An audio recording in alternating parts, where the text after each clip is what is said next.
I was on the board of trustees of Wikipedia, and I cannot really comprehend them making such a switch. It's such a religion for them. Do you hear a buzzing? Is that your alarm? No, that again? was the local volunteer fire department, which I love, I adore. They haven't discovered phones yet. So when there's a fire somewhere, they just honk that horn to tell everybody to go get in their truck. That's a system.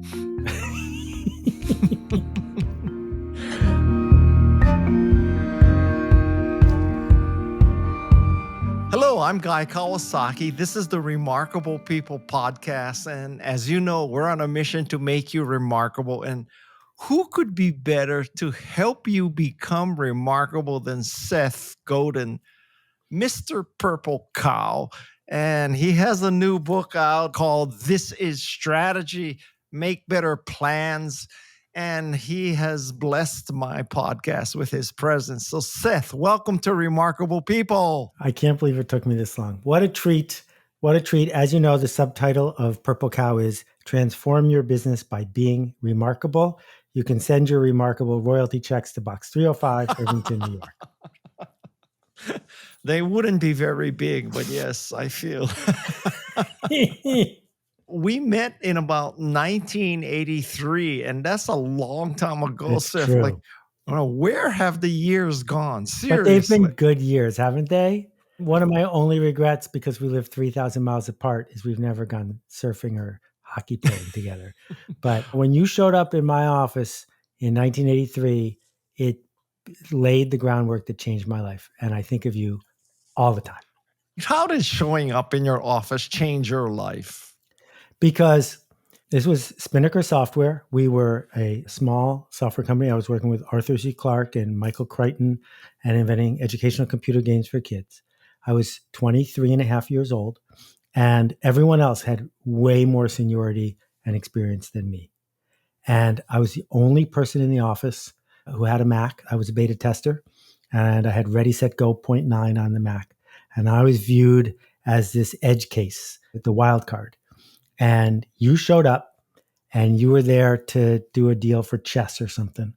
And you and I just instantly hit it off. And my view of myself changed, because what I saw in you was that I didn't have to go work at an ice cream company and be a brand manager, that there was a chance to evangelize ideas that mattered.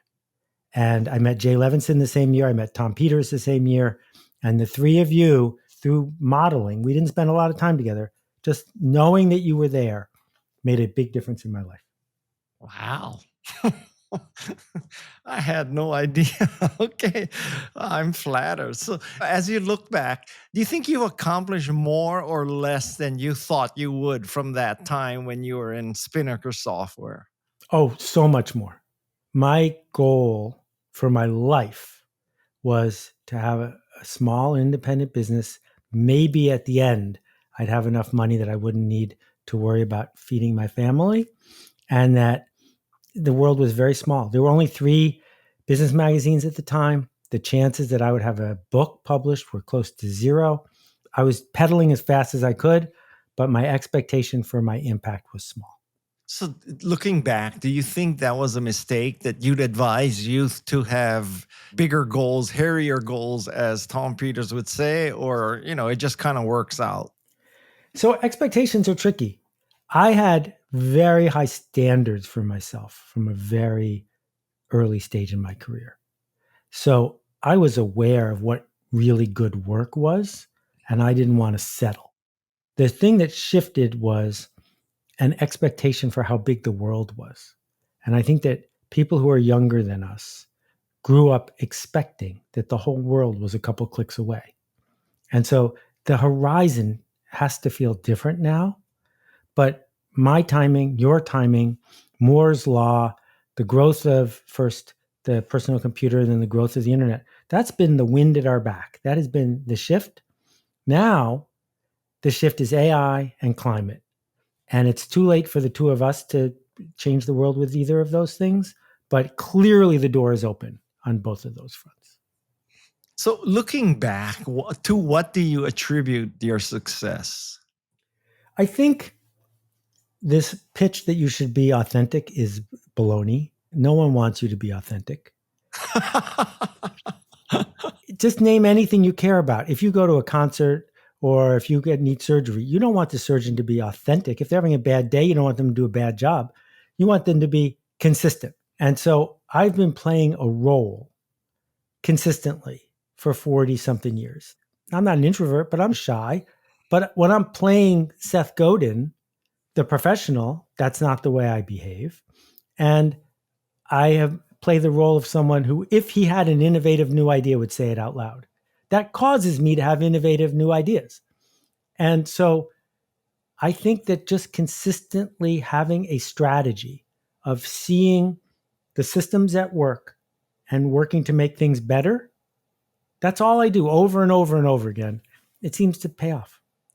But surely you're not saying you should set out to be inauthentic, right? You just consistency is not the flip side of authenticity. Actually, I think that being a hustling fraud is not okay. I think that manipulating people is not okay. But I am defining the opposite of authentic as consistent if you're a professional. That there are a few people, a Kardashian, Miles Davis, who we will pay money for authenticity, right? Often, like Amy Winehouse, it leads to you being dead. But in general, what we want from professionals in our life is consistency. Sign up to be who you want to become and keep doing that. So looking back, last question about looking back. What beliefs that you had back then were completely wrong and you had to change them? I thought more people were interested in change and the thrill of innovation. I thought that if we gave everyone a microphone like the internet did, it would lead to nothing but good things. I didn't realize that just a few clowns and trolls and hustlers can really mess things up. Do you think we're living in a simulation because of this? You don't. I No, do. well, there's an idea in philosophy called Occam's razor, and what it says is that the simplest explanation is probably correct. And the chances that we have just this little bit of awareness that we are simulations in a much higher organism's virtual reality, the chances of it being that are so slim, where physics and biology all line up that this sort of makes sense. The thing that I don't understand is why we haven't heard from people on other planets yet. It's going to happen, but I don't know why we haven't heard them yet. We're a little off the topic, Guy, but as you know, you and I can go on all day. Okay, I gotta ask you, like, your purple cow concept is one of my absolutely favorite Seth Godin conventions. So, do you think that purple cow theory is still true today? It is misunderstood by a lot of people. They think that remarkable means having a shtick, that remarkable means having a gimmick. That's not what I said, and it's not what I mean. There's always room for something or someone who is remarkable. What remarkable means is worth making a remark about. Do I benefit by telling someone about you? If I benefit from that, I will do so. And if I tell someone about you, you will be able to be of service. The word will spread. Having a gimmick is selfish. Being remarkable is a service, generous, helping somebody else get what they want. So, to put it in tactical and maybe an extreme, some people might say a Tesla Cybertruck is a purple cow. Somehow, I suspect that you don't think a Cybertruck is a purple cow. Actually, there's a section in the new book called Ludicrous and the Clown Car. And ludicrous mode in the Model S is a purple cow. Here's why. You look at I don't have one anymore, but you look at my Tesla, you comment on the retractable door handles, because it turns out that's the number one thing people said in the early years if they saw you in the parking lot. They didn't know about any other, oh, look at those door handles. And then you'd say, get in the car, let's go for a drive. And you'd hit ludicrous mode, 0 to 60 in 2 something seconds. And the car would scream, they would scream, and your status would go up because you had this cool thing that was fun to show off that didn't hurt anybody. That was brilliant. That sold billions of dollars worth of cars. The Cybertruck is this massive missed opportunity because the kind of person that wants to buy a pickup truck wants to show utility. That's what a pickup truck stands for. And the Cybertruck is not utility unless you want to cut cucumbers with the trunk. It's not good at what it's supposed to be good at. So he squandered this chance. So yes, people talk about it, but they talk about it to make fun of it. They talk about it to make fun of the person who bought it. The resale value of the Cybertruck is down 50% because it's very hard to have your status go up if you're driving that thing around town. So mention some things that's like in the Seth Godin Purple Cow Hall of Fame. Like, what are purple cows, legitimate purple cows? Okay, so Patagonia clothing is a purple cow because it doesn't scream at people, but if someone notices that you're wearing a new thing or an old thing from Patagonia, you get to tell them a story about why you're a good person. One of the great home runs was what Blake did at Tom's Shoes. To give people the short version, 15 years ago, it was extremely unlikely that a pair of women's shoes would have a logo on them. And he made espadrilles in Portugal, $79, and put right in the back, Tom's. And the deal was if you bought a pair of Tom's shoes, he would give an identical pair to someone in a place like Ethiopia who didn't have shoes. There's flaws in that model. We'll leave that aside. The point is, a woman who bought these at the beginning was an early adopter. She wanted to have something to talk about. She wears those shoes. The obligation in the social circle is if your friend has new shoes, you have to say nice shoes. And she gets to say, really? Because I'm a philanthropist. I'm better than you. Look at these shoes. Look what I just did. And so now the word spreads. And from that simple idea, he built a company he sold for $500 million and ended up, as his model evolved, in helping a lot of people. That's remarkable because they weren't talking about Blake because they liked Blake. They weren't talking about Blake because he had a gimmick. They were talking about themselves and using the shoes as a way to do that. My second favorite concept of Seth Godin is this. It is the concept of the smallest viable audience or smallest viable market or whatever you call it. And just riff on that. I love this concept. This might be my biggest idea other than email marketing. But so here's the idea. The idea is society and the media keeps pushing us to make something for everyone, to fit in all the way through to the other side. So we're mass, so we're Heinz ketchup, so that no one can criticize it. That's not interesting. It's not fun. And it is no longer profitable. The opportunity that the internet gives us is not to reach everyone. It's to reach someone. That it is better to be known and trusted by a small group of people than to disgust a large group of people. And if someone says, great news, we got Guy to come speak at our conference, many of the people say, Guy who? And a few people say, that's fantastic, I'm buying extra tickets. That's enough. It's enough to be specific, because if you're specific about who it's for, you're on the hook. That you can say to people who don't get the joke, you don't get the joke, don't come.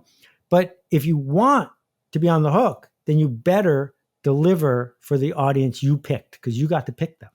So do you think that it's viable to go to potential investors and discuss your smallest viable market when all they want to hear is about minimum viable product?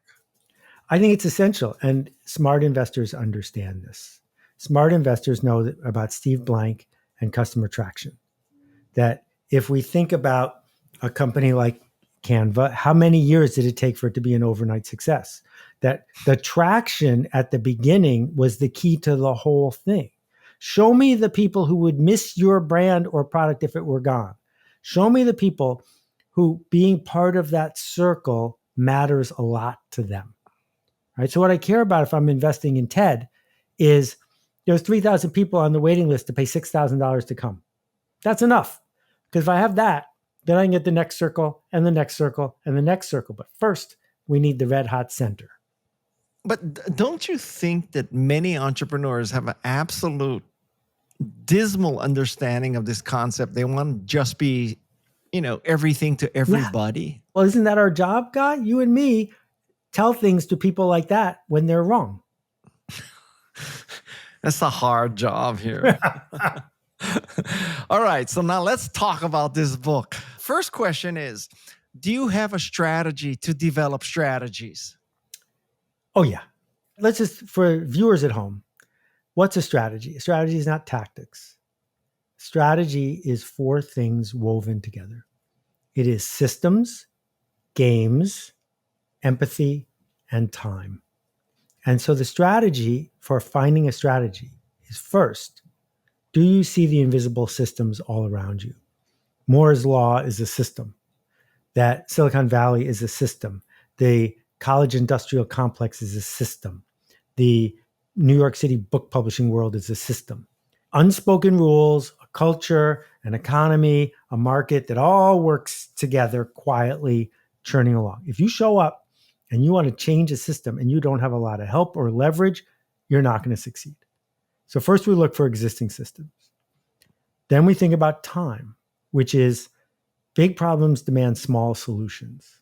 What we're looking for in a strategy is seeds we can plant so that a year from now or 5 years from now, we'll be glad we did. We're not looking for the grand opening. We're looking for the worthwhile opening. Empathy, because if we're going to show up to make a change, no one cares about us. They care about themselves, their problems, their issues. How can we go to where they are and offer them something they want? And the last one is games, which is how many pieces do I have? How much Monopoly money? What are the dice being rolled? Don't build a fire if the logs are bigger than your kindling can handle. So when those four pieces fit together, then I look for a change agent. What's shifting that's going to make the system unstable? So AI is a change agent. Climate change is a change agent. Government regulation or health might be a change agent. COVID was a change agent. When the change agent shows up and it's disrupting a system, you can find a strategy. So that's your strategy to find a strategy, is to put those four things together and use that filter and lens. Exactly. It sounds simple, but it is very hard to do, which I think you mentioned, right? That simple things, hard to do things, as opposed to easy to do things, complex things. When you come up with a good strategy, it's easy to say, but hard to stick with. So I'll tell you two stories from the book. The first one is the day Netflix became Netflix. So Reed and Ted at Netflix are in the business of those red envelopes with the DVDs. And they're doing great. Blockbuster's reeling. They're about to win the red envelope DVD thing. Reed and Ted then see that something's disrupting the system. And that thing is streaming. So they decide to build a streaming division right next to the DVD rental division. But then they make a key decision that changes everything. Every meeting they have to go over this, to build the other division, no one from the DVD division is allowed to come. Even the people who run that whole line of business, they're not allowed in the room.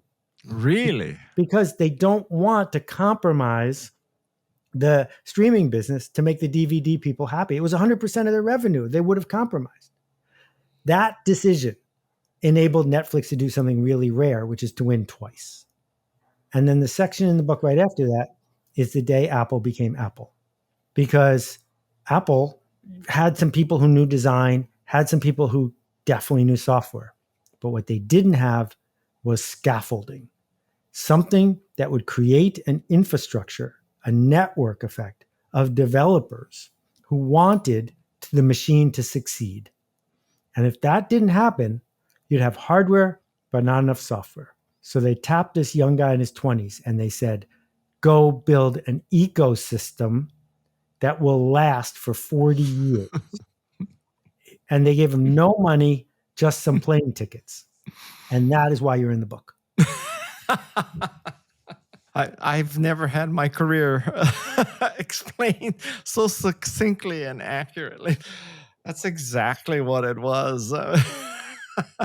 How do you pick between strategies? Because I can see how you can say, yeah, that strategy was right. But at the time you make the decision between multiple strategies, what's your strategy for picking the strategy? Yeah, great question. You can't, but at least you can try. That most people aren't doing that. Most people can't answer the question, who's it for and what's it for? And Steve was arrogant but he used his arrogance as a powerful tool, because if someone who it wasn't for criticized him, he would say, it's not for you. And if someone said, why should I pay double for this? He was very clear about what it was for, who's it for, and what's it for. I don't care if you pick the optimal strategy, but please pick a strategy. Please be able to tell me who's it for and what's it for. And if you can articulate it, your good judgment will probably help you pick a better strategy. But you got to try. And then you find your minimal viable audience, right? Picking that strategy. Who's it for? Right. You pick your customers, that picks your future. And when do you know it's time to switch strategies? Like, you could make the case, you use Blockbuster, but in 1975, an engineer at Kodak invented digital photography. And if they had committed to digital photography and not invited anybody from the film business into those meetings, Kodak would own the world today, right? So, do you know my friend Lisa Gansky? Yes. Okay. So, Lisa sold her company to Kodak, and she was an advisor on the digital side. And this was right at the key moment when Kodak had to decide. They owned almost all the patents on digital photography. And she's in the CEO's office, or the chairman's office in Rochester. And she's arguing, just like you said, why don't we just not invite the photo people to these meetings and go all in? And he said, and I wasn't there, so I'm getting all the facts wrong, but he said something like, Lisa, do you know how many steps are involved in making a roll of film? And she said, I have no idea. He said, 19. Come over here. And he took her to the window and he said, how many buildings do you see on our campus? And the answer is 19. There was one entire building for every step involved in making film. He couldn't shrink it a little bit. He couldn't back off a little bit. They had optimized everything they did around one thing. And because it was a public company, he didn't have the guts to go start a new division in Santa Clara and just start over. He couldn't keep both balls in the air. That's why most companies, when the telephone came along, AT&T was for sale, Western Union could have bought it, and instead they decided to make better telegrams. And when I was at Yahoo, we had the chance to buy Google for $10 million. And the people, I wasn't in the room, but the people in the room said, nah, we'll just put the money into building Yahoo Kids out better. Because it's so easy to defend the thing you think you're already good at. Okay, so then how do you know when to switch? In my career, I quit more than most people. That's why I wrote a book about quitting called The Dip. I take pride in quitting. And every once in a while, I quit too soon. I think the cost of quitting too soon is tiny compared to the cost of quitting too late, because you don't get tomorrow over again. And there are plenty of examples of big companies that are quitting too late. And I don't have a simple answer for you, except when we think about systems.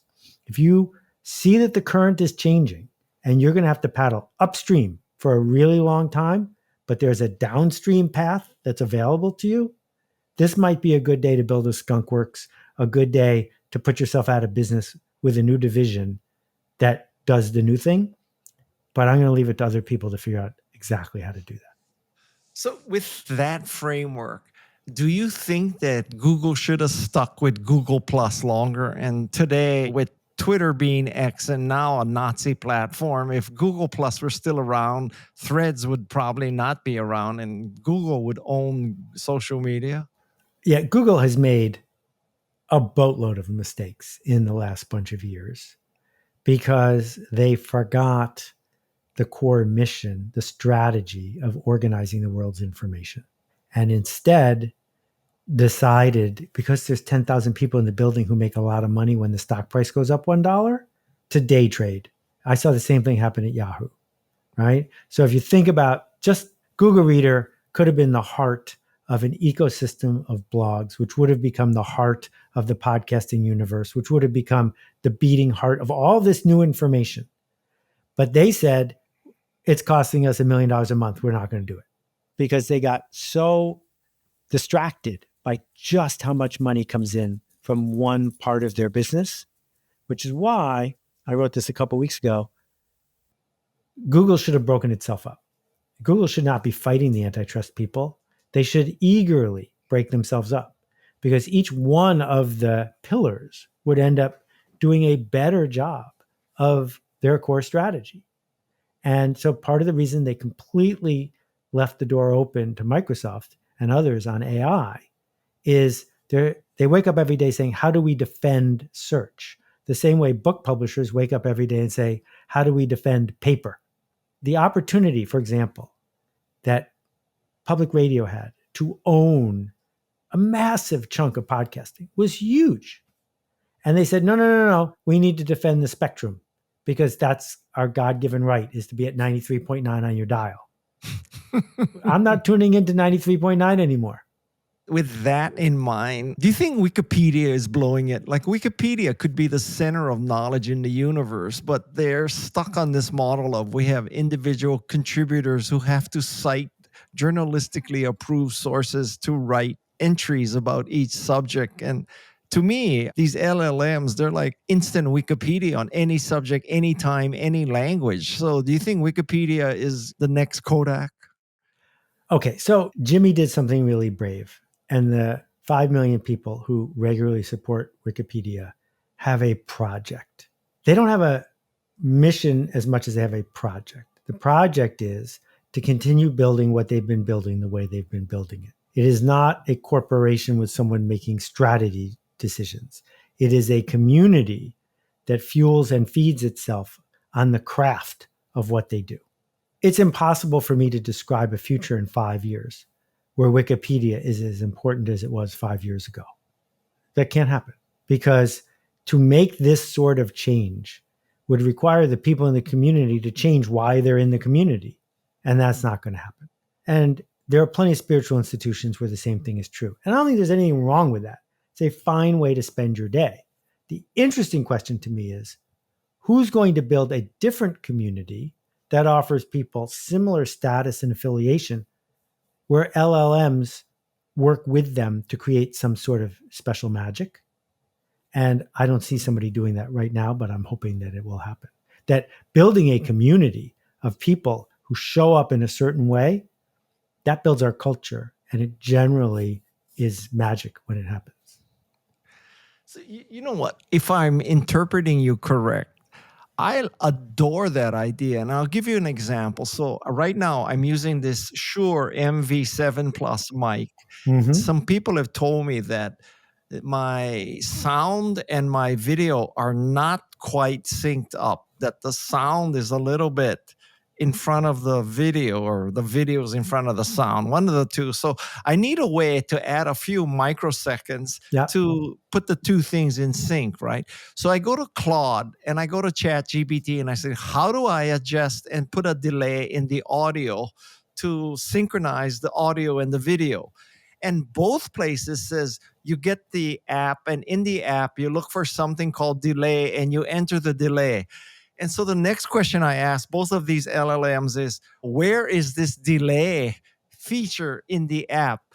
And they come back and they say, oh, we made a mistake. There is no delay in the app. I'm sorry. There is no way to delay an MV7 Plus. Now, what you're saying, if I got you right, is we need a community of people who really know the MV7 Plus and its app and say, hey, you guys are wrong. You need to fix this in your LLM. Is that what you're saying?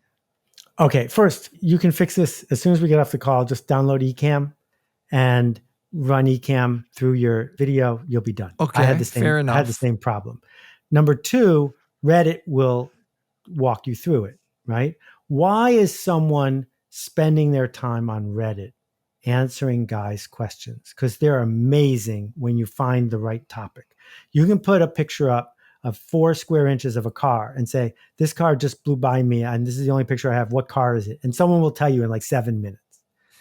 This is magic, not just for you, but for the person who did it, because people want to be of use.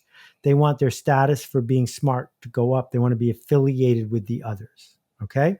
Reddit then says, well, we got all these people. We're going to pay for it by selling their data to OpenAI.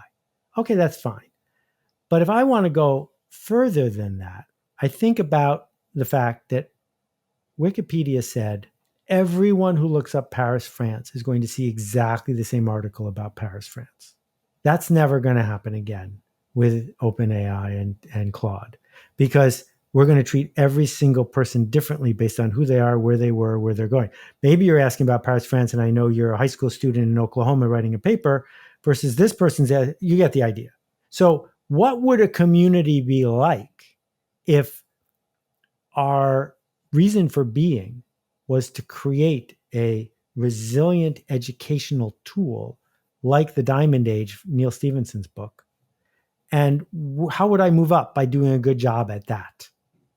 And so the same way people moved up in the Linux community by doing a good job of making a printer driver, someone's going to figure out how to do a good job of parsing the work that was done in Paris, France, Wikipedia, to create a multiverse of Paris, France that other people can, you get the idea, right? So we're going to become centaurs where half of our day we're holding hands with an LLM, and the other half of the day we're out in the world looking for pictures or whatever, doing what an LLM can't do yet. But the core of it, it has to be a spiritual practice. It has to be a community I want to be part of. Like you, I was on the board of trustees of Wikipedia, and I cannot really comprehend them making such a switch. It's such a religion for them. Do you hear a buzzing? Is that your alarm? No, that again? was the local volunteer fire department, which I love, I adore. They haven't discovered phones yet.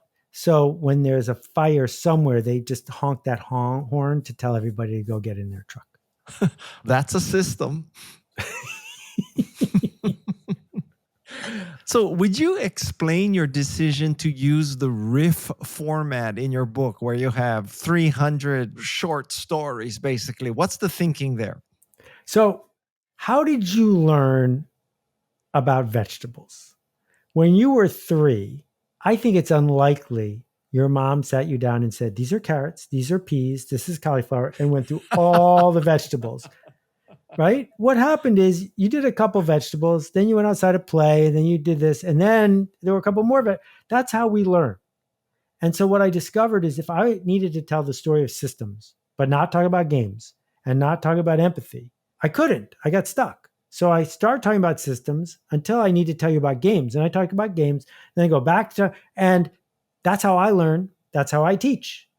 And the reason that the riffs are numbered and there are no page numbers in the book, half of the sales for you, your books, and for me, my books are digital, either Kindle or audio. So you can't say to somebody, did you like page 48? Because they don't have page 48 on an audiobook. But you can say, we're going to talk about riff 117, because everyone has riff 117. And what's the order you put them in? The order is, if you and I were on a long boat ride, this is how I would tell you the story of strategy. And if 7 of them got rearranged, it wouldn't matter. But if 70 of them got out of order, it would be weird. So it's definitely not the concept of I have it organized by subject matter, or Correct. I have it organized by chronological order or development path. Correct. For example, when you show up in 1983 to pitch the graphic interface and ecosystem of the Mac, you start with some of the stuff Andy did. You start with some of the stuff Susan did. You start with some of the stuff that the exterior people did. You start with some of the stuff Regis McKenna did. And then you go back and forth based on what the audience is lighting up about. You don't go, let me tell you from the beginning to the end, every icon that's on the desktop. I think that's the way we talk to people. And how did you come up with 295 of these? Did you do you set yourself up and you say, okay, it's first thing in the morning, I'm going to think of 5 riffs, or are you just constantly background processing and every time you think of a riff, you send yourself a note or something? Like, what's your writing strategy? So my life strategy, 9,000 blog posts later, is if I see something in the world and I don't understand why it's working, I have a lot of trouble doing anything until I figure out a theory. Why is someone spending their life being a spammer? Why did this social network win and that one not win? Make an assertion, write it down. That's a blog post. When I'm writing a book like this, I'll write an assertion, a riff, and then I'll think, wait a minute, who's going to think I missed something? What's their objection? So that'll be the next riff. Once I had the first draft of those, I made 45 videos to create my Udemy course on it. And I put those videos on purple.space, which is a community of people online who take care of each other and are very smart. Some of them are into my work. And I offered them for free, 300 of them, a chance to take the workshop. So now they're watching the videos, and I'm watching from over here as they're talking about the videos. They don't know they're giving me feedback. They're talking to each other about what a feedback loop is or whatever. And I see, oh, they keep misunderstanding feedback loops. So now I write a different riff to answer an objection that the reader would have had but doesn't now. And then the step after that is I take the book and I upload it to 11labs.ai, which I have trained in my voice. And it reads the book. I download that and I go for car rides listening to myself reading my book. And if I say something that sounds stupid, I write it down. And when I get home, I fix that part. And then I run out of attention and I'm exhausted. So I just stop. Wow. So at any point, did you or an editor say riff 120 should really come after riff 255? Let's move that riff. Or I did it a few times. I'm trying to wrap my mind around how you did this. I did that part a few times. I didn't do it a lot because every time you move one thing into another place, then something else is in the wrong place. I really don't think the order is as important as it would be if I was writing a novel. I think that what I'm trying to do is philosophy. I'm trying to help people create a philosophy of becoming. That after someone engages with work like this or with Purple Cow or the practice, none of those books are in order. I would like to think that they will make new decisions based on who they have become. You're like Sun Tzu or something, right? I mean, oh my God. So how do you want people to read the book from cover to cover, front to back, or just dive in every once in a while at random? I want them, I honestly don't care if anyone buys my book. I really don't. I just want them to talk about it. And when you talk about it, you may find yourself saying, but I don't understand this part, and go read a few sections. Some people, like today I gave a speech in New York, and on my way in, because it was early in the morning, I was tired, I listened to the practice, my own book, and I gave a better speech because other things clicked in my head. So if you want to listen to the whole thing in a row, that's fine. But many of my readers will listen or read for 20 minutes, go explore, and then come back in a day or two. That's fine too. I have a book called Wise Guy, which I tell the stories of my life that shaped me. And I am going to do a version of this called Wiser Guy. And Yay! Wise Guy is organized roughly chronologically from my family moving from Japan to my presence in Silicon Valley. But as I listen to you, I think I might do it riff style. I'll take all those stories and just throw them all up in the air and come back and put them in a completely different order. I really like your idea, Seth. I'm going to send a copy of this to my editor, and she's going to tell me all the reasons why I shouldn't do this, and then I'm going to do it again anyway. So you have in your acknowledgments pretty good recognition of the contribution of Claude to this book. So can you just explain to us how you use Claude? And specifically, I want to know what Claude can do that you cannot, and what you can do and Claude cannot. Okay, to be very clear, every word that you see my name on, blog post or book, I wrote. I could cheat, but I don't. And if you listen to the audiobook, I'm reading it myself at great personal distress. What I found Claude is great at, the two things it's best at. One, you can upload complex business plans or entire books and say, where are the weak spots? Please argue with me. Tell me where the contradictions are. What did I miss? And when a human does that, my feelings get a little hurt and I get defensive. But when Claude does it, I feel fine because Claude is kind and no one else is watching.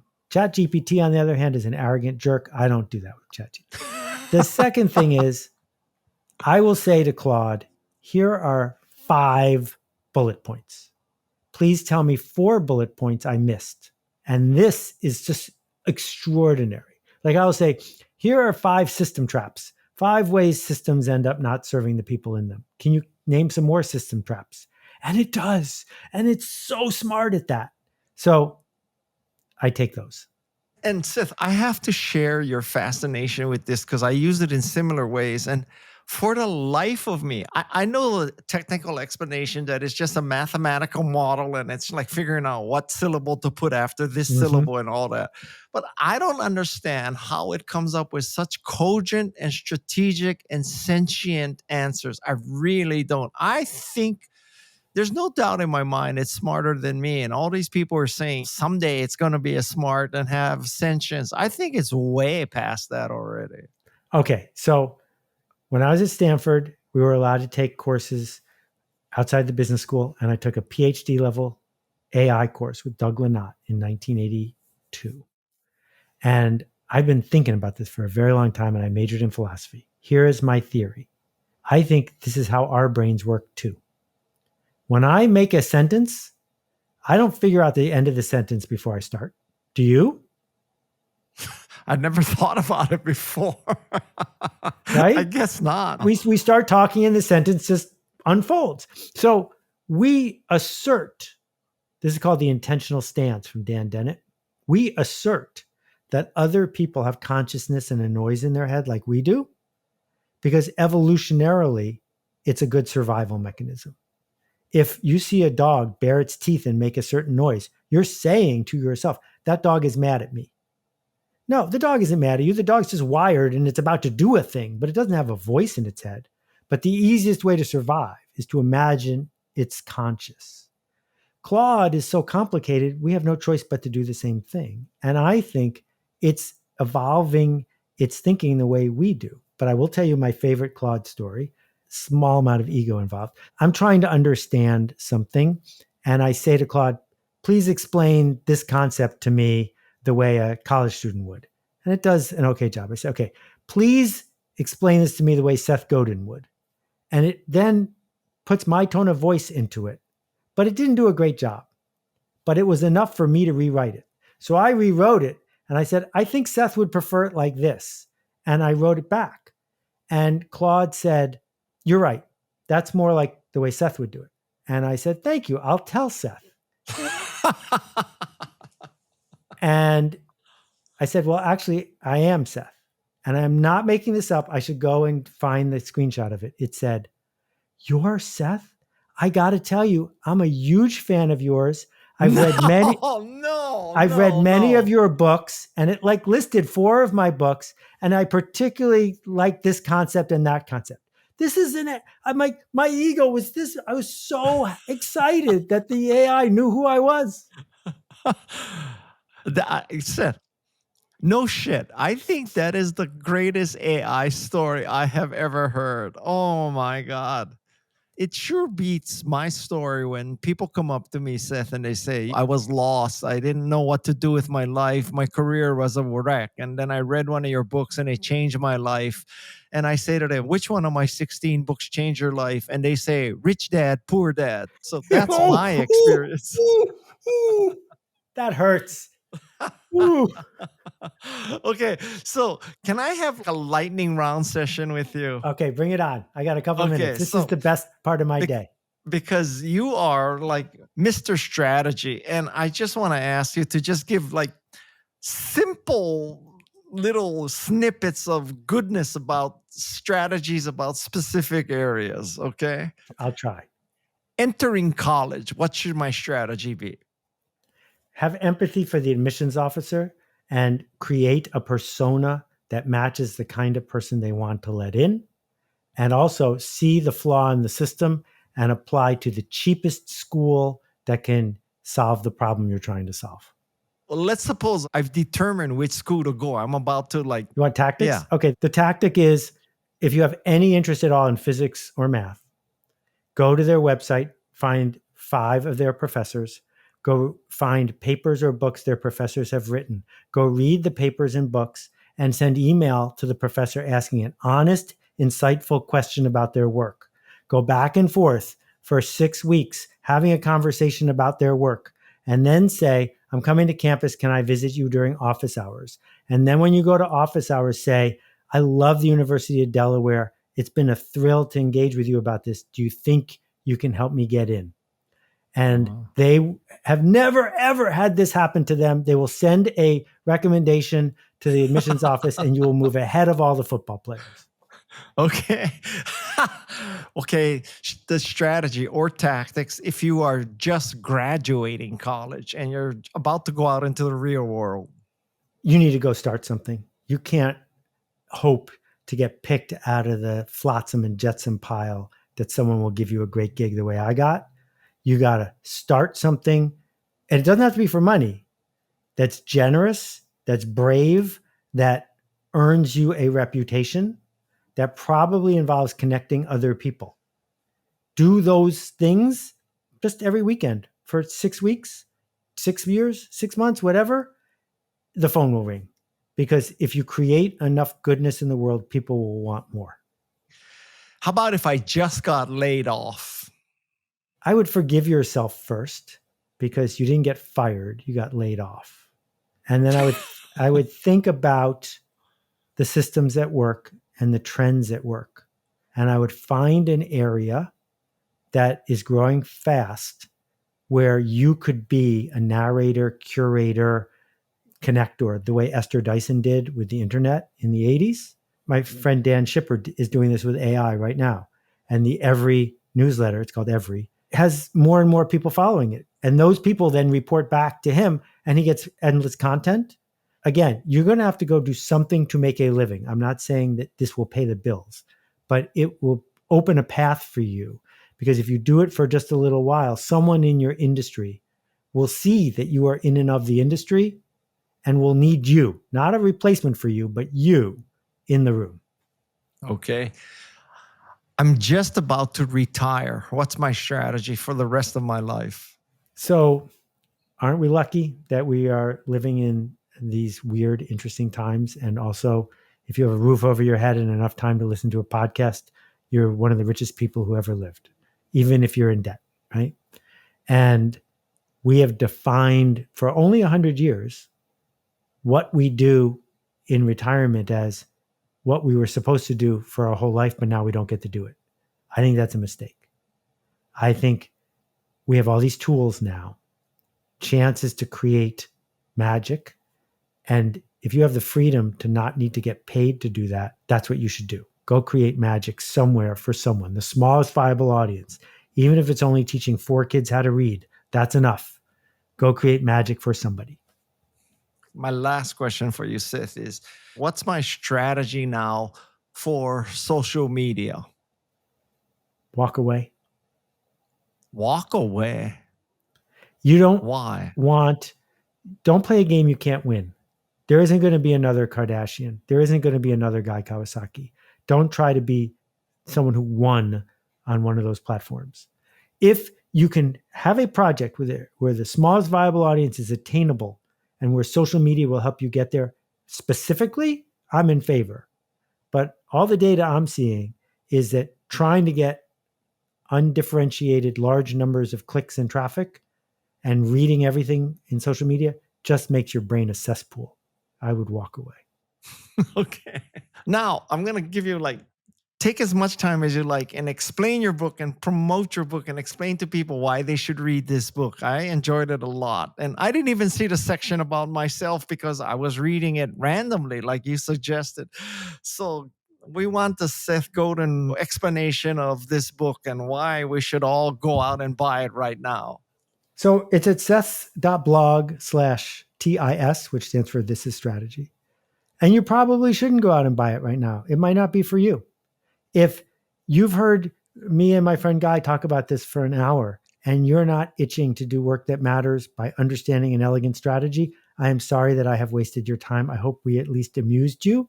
It's not for you. It's for people who get the joke and for people who say, yeah, this is worth a couple hours of my time, because then I can talk about it with my team and I can talk about it with my investors and I can talk about it with my family. Because who's it for, what's it for, and being smart about strategy and changing times is the best way I know to make things better. Seth, you are a man of such great wisdom and in succinct packages. So, You make me look good, Guy. so Seth, if you got any final words, let's hear it. And then we're going to sign off and let you get to your next interview. You inscribed a book to my son. And what you wrote, I'm going to change it just a little bit. I'm going to change it to listen to Guy. When in doubt, listen to Guy.